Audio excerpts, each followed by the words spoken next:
En el nombre del Padre, y del Hijo, y del Espíritu Santo. Amén. 25 de enero del 2024. Queridos hermanos, continuamos con esto que podríamos llamar nuestra escuela, pequeña escuela de la divina voluntad. Todo parte del conocimiento de lo que el Señor ha querido manifestar. La revelación pública es completa, pero no ha terminado ni terminará nunca, eternamente. Lo dice la misma Sagrada Escritura. El Señor en la última cena dice: muchas cosas tengo aún que deciros, pero por el momento no sois capaces de comprenderlas. Pero cuando venga el Espíritu de la verdad, Él os llevará a la verdad por entero, porque no hablará por su cuenta, sino que dirá todo lo que habrá oído, y os anunciará las cosas futuras. San Pablo dice en la primera carta a los Corintios: yo, hermanos, hasta ahora no os he podido hablar como a hombres espirituales, sino como a seres carnales, recién nacidos en Cristo. Os he dado leche, no un alimento sólido, porque no erais capaces, y ni ahora lo sois, porque todavía sois carnales. Si entre vosotros hay envidia y discordia, ¿no sois acaso carnales y os comportáis de manera humana? San Pedro nos dice en su primera carta: preparando vuestra mente a la acción, vigilad y poned toda esperanza en aquella gracia que se os dará cuando Jesucristo se revelará. Y San Juan, también en su primera carta, dice: carísimos, ahora ya somos hijos de Dios, aunque aún no se ha manifestado lo que hemos de ser, mas sabemos que cuando se manifieste seremos semejantes a Él, porque le veremos como Él es. En el libro de los Hechos de los Apóstoles, en el capítulo 8, leemos que el ministro de la reina de Etiopía regresaba de una peregrinación a Jerusalén. Dijo entonces el Espíritu Santo a Felipe: acércate y llégate a ese carro. Apresuró el paso Felipe, y oyendo que leía al profeta Isaías, le dijo: ¿entiendes eso que estás leyendo? El otro le respondió: ¿y cómo podría si nadie me instruye? Lo mismo vale para los escritos de Luisa, no porque su contenido sea difícil, sino porque quien se acerca a ellos se siente en un primer momento desorientado, tanto por el tema como por cómo se expresa Luisa, y sobre todo porque lo que el anuncio del Señor descubre es una gran sorpresa.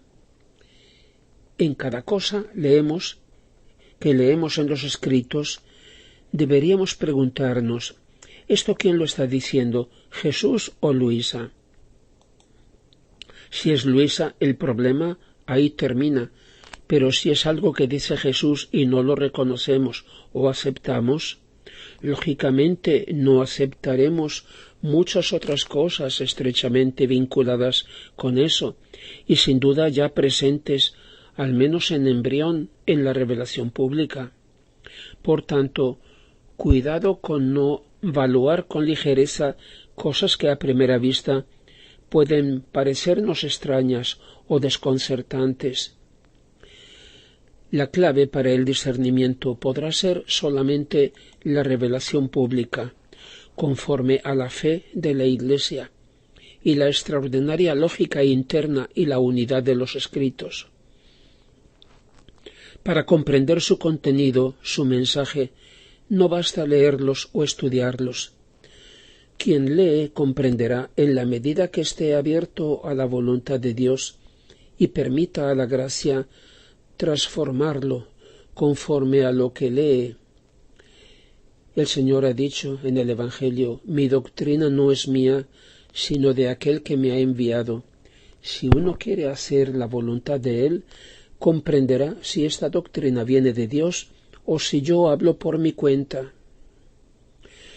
Enseguida se siente una íntima conmoción y atracción, o por el contrario, se traduce en un instintivo rechazo y desacuerdo. Antes aún de poder juzgar lo que se lee, somos nosotros juzgados. En los escritos buscamos la razón de lo que sentimos, sin darnos cuenta de que el motivo está dentro de nuestra conciencia. Desde las primeras páginas de los escritos, ya en el segundo volumen, el 19 de mayo de 1899, el Señor nos avisa: yo me comunico tanto a los humildes como a los sencillos, porque enseguida creen en mis gracias y las tienen en gran estima, aunque sean ignorantes y pobres. Pero con esos otros que ves, yo soy muy reacio, porque el primer paso que acerca el alma a mí es la creencia.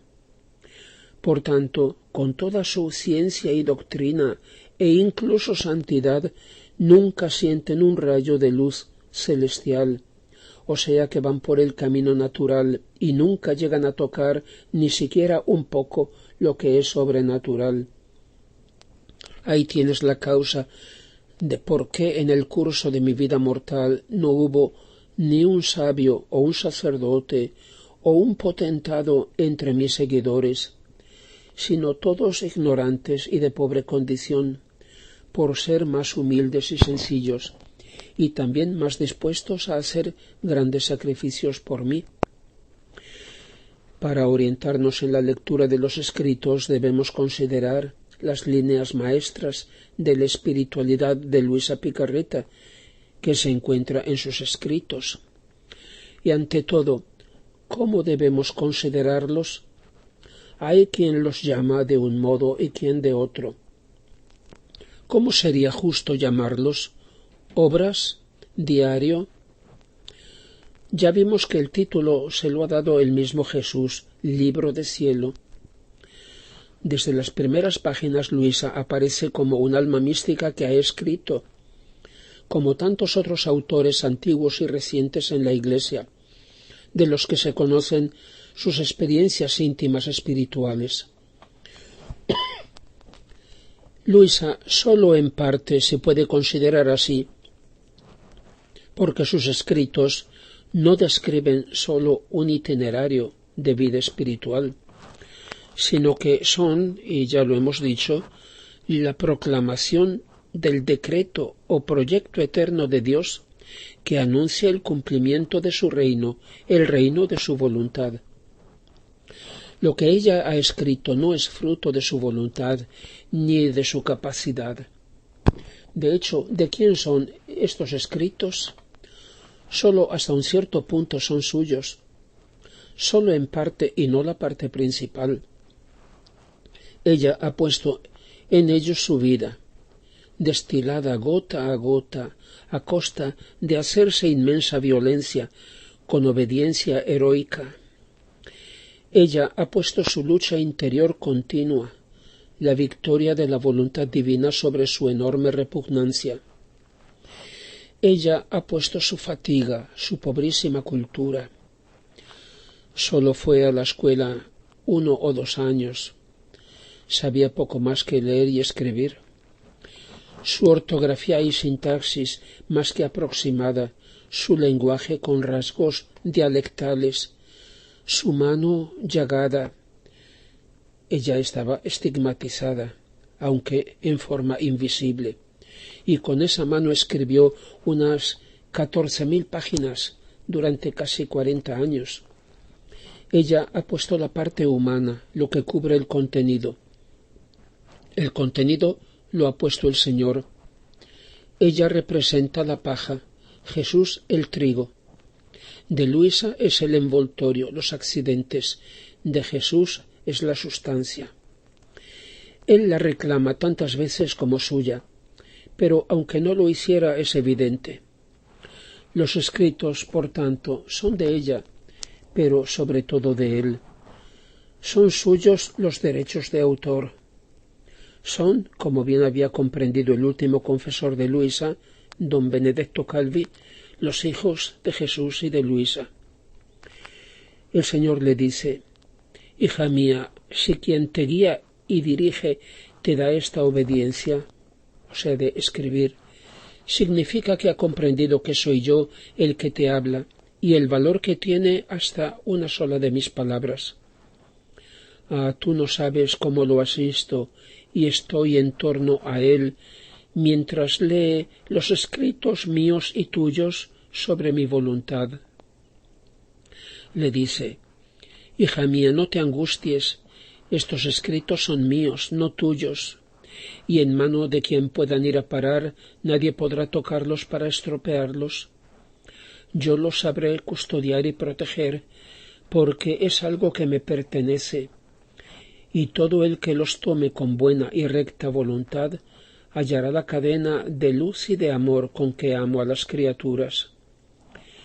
Puedo llamar estos escritos desahogo de mi amor, locuras, delirios, excesos de mi amor, con los que quiero vencer a la criatura para que vuelva a mis brazos, para hacerle que sienta cuánto la amo. Y le dice esto ya en el último volumen, en el volumen 36, hija mía, no te preocupes de los escritos. Yo seré atento custodio, porque me cuestan demasiado. Me cuesta mi voluntad presente en estos escritos como vida primaria. Podría llamarlos testamento de amor que mi voluntad hace a las criaturas. Se entrega a sí misma y las llama a que vivan en su heredad.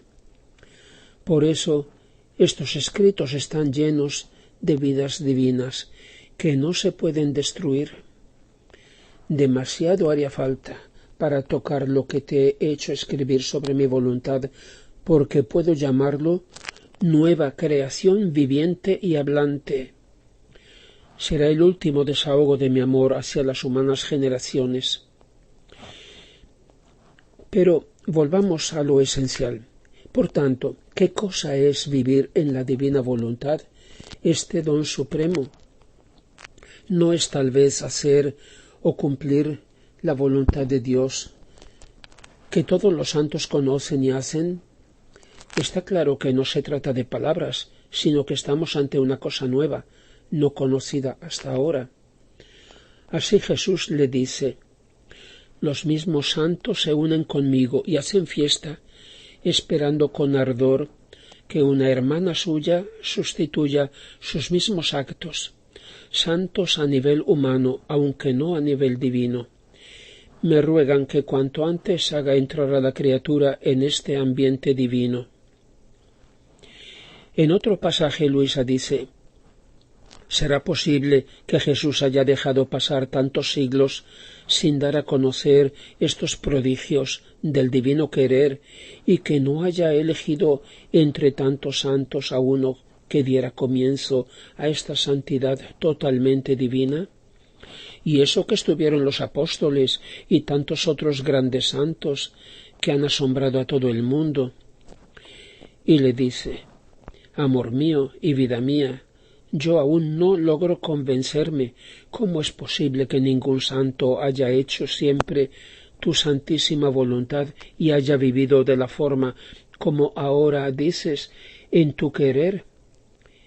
Y el Señor le responde: desde luego que han habido santos que han hecho siempre mi querer, pero han tomado de mi voluntad en la medida que la conocían.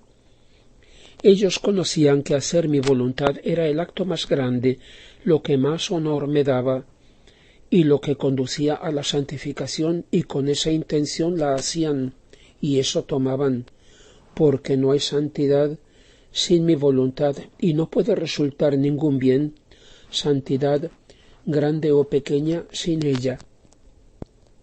Y le dice: hija mía, en mi voluntad eterna encontrarás todos mis actos, como también los de mi madre, que envolvían todos los actos de las criaturas, desde el primero hasta el último que tendrá que existir, como dentro de un manto, del cual, teniendo como dos partes, una de ellas se elevaba hasta el cielo, para devolver a mi Padre, con una voluntad divina, todo lo que las criaturas le debían. amor, gloria, reparación y satisfacción. La otra permanecía como defensa y ayuda para las criaturas. Nadie más ha entrado en mi voluntad divina para hacer todo lo que hizo mi humanidad. Mis santos han hecho mi voluntad, pero no han entrado en ella para hacer todo lo que hace mi voluntad y recoger como en una sola mirada todos los actos, desde el primer hombre hasta el último, y hacerse sus actores, espectadores y divinizadores. Con hacer mi voluntad no se llega a hacer todo lo que mi eterno querer contiene, sino que desciende limitado a la criatura, en la medida que la criatura puede contenerlo. Sólo quien entra dentro de él se ensancha, se difunde como luz del sol en los eternos vuelos de mi querer, y encontrando mis actos y los de mi madre, añade el suyo. Mira en mi voluntad, ¿acaso hay otros actos de criatura multiplicados en los míos que llegan hasta el último acto que ha de cumplirse en la tierra? Fíjate bien, no encontrarás ninguno. Eso significa que nadie ha entrado.